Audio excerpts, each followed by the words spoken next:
Feeling ko, ako lang to. Pag nakita mo na yung visa mo, baka doon na mag-iba yung nararamdaman mo.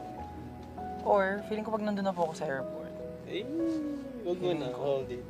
Or 1 week after niya makaalis.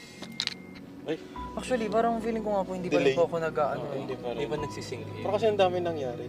Feeling ko po kahit nandun ako sa airport na nga eh, parang okay, emotional. Pero hindi pa rin siya magsisingit sa, ay, ilang months akong wala. Na talaga. Hello po. Nakuha ko na po siya, guys.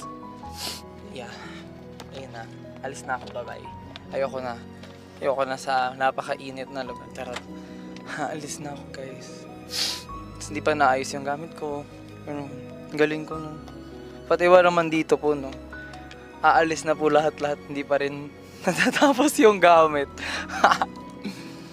So, yun po. Ngayon po, magpe-prepare na po ako. Doon naayos ko naman yung iba po. So parang final ano na lang po ng mga need kong tapusin. Tapos yun na. Alis na po ako nun. Tapos 8 p.m. Dapat nasa airport na rin po ako. So bye po. Bye guys. See you later. Bye.